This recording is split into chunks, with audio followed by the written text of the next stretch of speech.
So when Street Fighter 2 came out, I wasn't really too impressed by it. I think I finished it once, picked Zangief because I was a wrestling fan, and then kind of moved on. I eventually kind of fell in with a crowd that really got a lot out of Street Fighter 2. And so suddenly it became very apparent I need to get great at that game. One guy showed up and said, "Hey, have you heard of this other game, Mortal Kombat?" I'm like, no, what is Mortal Kombat? And he said, "Well, you know, it's like Street Fighter, but you can fucking kill people." Okay, well, we need to go see this game right now.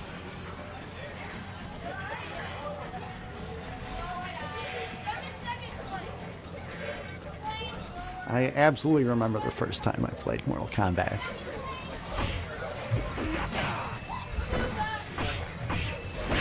It was at Lions Family Fun, my favorite arcade. My dad would usually give my brother and me $5 each and let us run wild while he went shopping. I was at an arcade in Virginia. The Q Lounge in the Bronx, New York. It was a space that was half smoky pool hall, half arcade. He took us to an arcade 2 towns north, up to Santa Rosa. There's a place called Systems City. And it was like part skate shop, but in the back room, all the lights were off, and they had like 5 arcade machines back there. I see this huge crowd gathered around a new cabinet. And it was sitting there. There was nobody around it. No one was playing it. It was just sitting there. What is this? I just remember just like a big line around the cabinet. Everyone is crowded around Mortal Kombat. It is simultaneously exactly like and nothing like Street Fighter. You know, the filmed presentation, the real actors and actresses and all of that really just, it's so striking. In Mortal Kombat, when you're seeing those 2 big characters on the screen, I was just like, this is the coolest thing ever. Instantly, it was like, oh, it's digitized. It's real people. It was like, wow, this is incredible. It's like, how are they doing this? How did this game come to be? I was blown away by how it looked. Because it was a violent, bloody game. Like, that's the first time I'd seen blood in a video game that I remembered. Even from a basic high punch, you just see blood flying out of these people's heads. Liu Kang wins. Even if I couldn't do the specials of certain characters, I could fall into a rhythm that just felt so good. Just like, you know, air kick, uppercut. And I was, oh, I feel like the baddest motherfucker in the world. In a time where you didn't see that kind of stuff in games and especially in arcades where kids were, you know, running around with their parents, and parents were still freaking out too, kind of seeing what was happening. My dad came up behind me. I didn't know this at the time, but the screen went dark. Kano ripped out a heart and held it up, blood dripping from it. And my dad went, "Oh, no, no, no, no, no, no, no, no, no," and whisked me out of the arcade. And that's when I knew I had to play that game because I was not allowed to play that game. People getting chopped in half and torsos being dismembered. Liu Kang wins. Flawless victory fatality. Oh, I didn't know you could do that in a video game. I didn't know that was allowed in a video game. And we're, you know, 16, 17 at the time. So this is the most exciting thing in the world. The endings and how every character had, even though Street Fighter, they had an ending, but Mortal Kombat was like the first thing that really affected me that was like, I really want to play all these characters to see what happens. And this is before YouTube, so it wasn't like you could just go on YouTube and watch it. You had to, you know, earn it, right? What's Kano's backstory? You know, what about Sonya? That's what we wanted to know about. And, you know, they specified a lot of it kind of in, you know, various screens and whatnot. You know, we were hooked. But it didn't take long from there for that game to be literally everywhere. Every single pizza place, 7-Eleven arcades, the arcades that were left at that point, all of them had a Mortal Kombat machine probably within a month.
The first time I saw a crowd gathered around a Mortal Kombat cabinet when I was 10 told me that, okay, this game is a big deal at my arcade. I had no idea if that translated outside my arcade.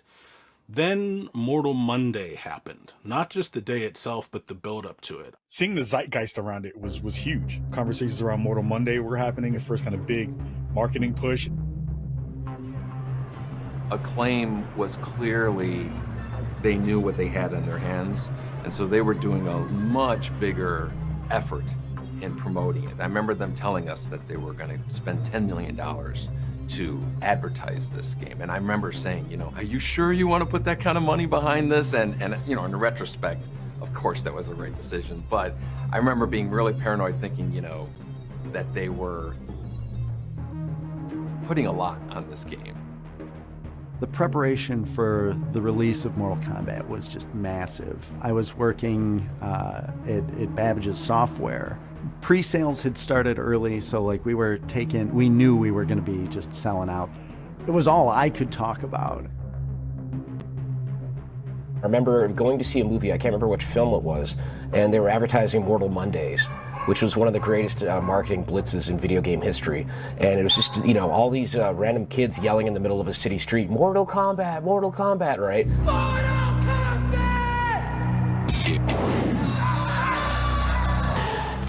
That commercial with like people running down the street screaming Mortal Kombat, and they were teens, and I was a little kid, and teens are the coolest thing you could be when you're a little kid. You don't have to show screenshots or anything else necessarily. Everybody knew. All you have to do is just have somebody out in the middle of the street just putting up his arms saying Mortal Kombat. It's almost like, hi, it's here. It sells itself. Mortal Kombat!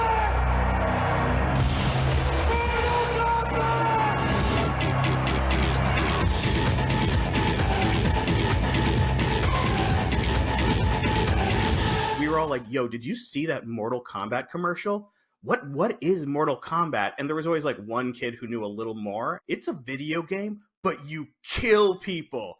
And all of us at Maplewood Elementary School were like, whoa! We had 2 front monitors that were just showcasing Mortal Kombat videos. And in the comics, on the back of the comics, there were Mortal Monday ads. There were Mortal Kombat ads in magazines. There were Mortal Kombat ads in subways.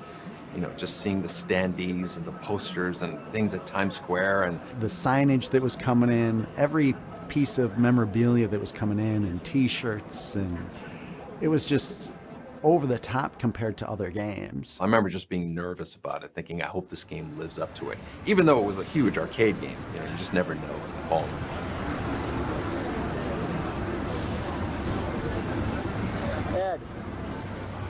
It was insane. There was a giant line, and it was just so exciting. That's when I realized, like, this is actually a bigger deal than maybe any video game that's come before it. Mortal Kombat became a pillar of popular culture within 12 months. It was, I think, the fastest a video game had ever exploded to date. Nothing could prepare you for it. It was, it was just insane.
The idea to produce a comic book for the first MK game, that started with me.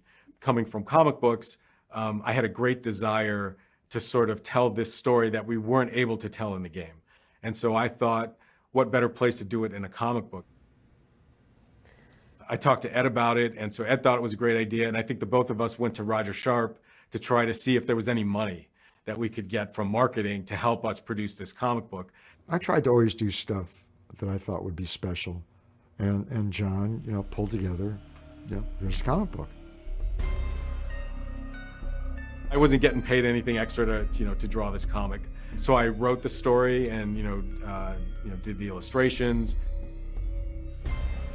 Roger was able to scrape up, I think, a few $1,000s for the printing. And we were able to produce a few thousand copies of this comic, and we weren't sure how many we were going to sell. There was an advertisement in the game, and players would see the advertisement in the track mode, and they would mail in a check for $3. Sometimes they would mail cash. Ed and I would get bags of envelopes, sent to a P.O. box, and they would ship us these boxes of comics. Okay, well, who's gonna pack and mail these things? And so there was nobody to do that. So Ed and I ended up sitting in his office with boxes of comics. We were the ones opening each envelope, collecting the money, writing the addresses on the envelopes, packing the comics, and mailing them all out. I remember we did that one weekend. It was just Ed and I. And then we decided we invited other people around the office, like, hey, come and help us pack the comics, and we'll buy a pizza. Every once in a while, I would sign one. We would write these weird encryptions on the envelopes. Sometimes I would draw a picture on the envelope, little messages to the players. I don't know if anybody ever saved any of that stuff. But eventually, I think we were in over our heads because the stuff just kept coming. And sales took off. We had to go back in and reprint the comic book. And then eventually Roger, I think, handled, I don't know who he paid to do the packing and the mailing and stuff. We were packaging and boxing up, thank you, Jeanette and Alice, to get everything out to people. But the first, I think, few thousand comic books were hand packed and hand addressed by, Ed and myself and a couple of the other folks around the office. And that was the start of the merchandising program for Mortal Kombat.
We were aware that Acclaim had a deal that they were going to do all the home games because also they had done super high impact for the home. And Acclaim had their kind of production group, which was our main point of contact, but then they had the two software houses, you know, Probe and Sculptured. And so there was a lot of communication that had to kind of bounce back and forth.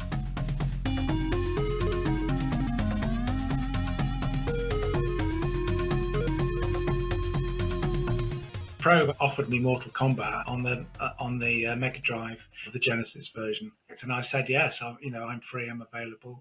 Like a job's a job, and I said, well, what is it? They were able to kind of actually bring me an arcade machine into my house.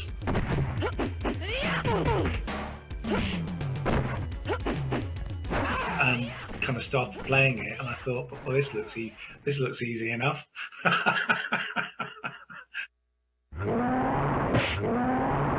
When Mortal Kombat 1 was going to be made for the Super Nintendo, through Sculptured Software, we had a programmer that was from outside our place, and brought him in and said, hey, you're the main guy.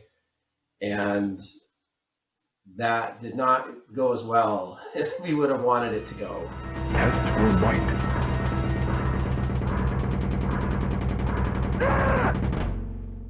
Ed and I would get versions of the game, and so I would give feedback in terms of the pixel art as best I could. Of course, the home games at the time, they didn't have quite the capabilities that we did in the arcade.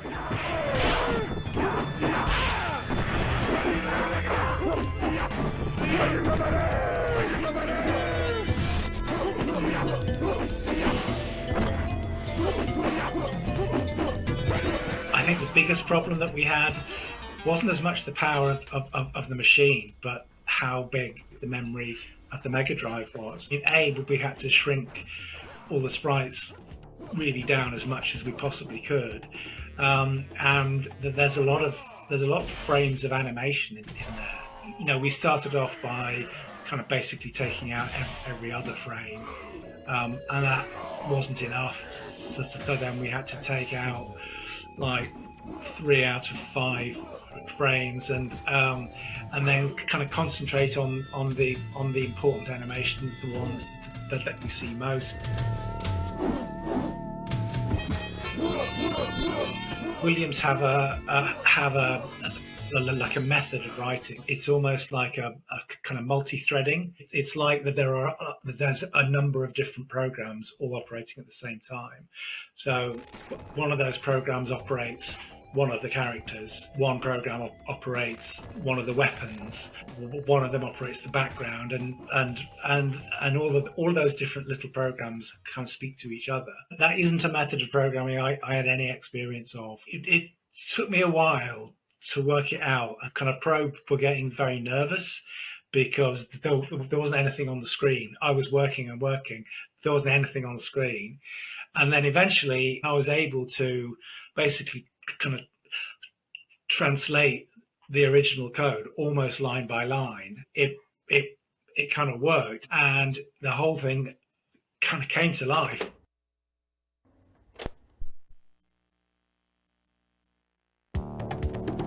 Fight. What it meant as well, though, was that it was very accurate, you know, very close to the original arcade version in terms of how it feels playing it. So everyone was then very happy with me, which was great.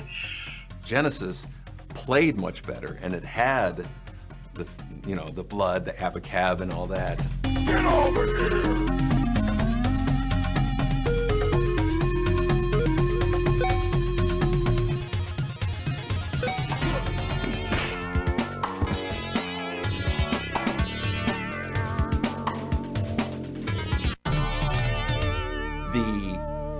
Super Nintendo version looked great, but it didn't play as good as the Genesis version. The programmer that was the lead, but he made some missteps at the beginning of the project, and it was really hard to finish. These were conversions. These were not original games. You're trying to take the code and the assets and port it to that platform. They had this little multi-processing system in there. He said, I don't like the way that works. I want to do it my way. So he's going against the grain the whole time. Johnny Cage wins. The quality of the game was something that that was important to us. I know Ed was a stickler in terms of what he was willing to approve. Come here!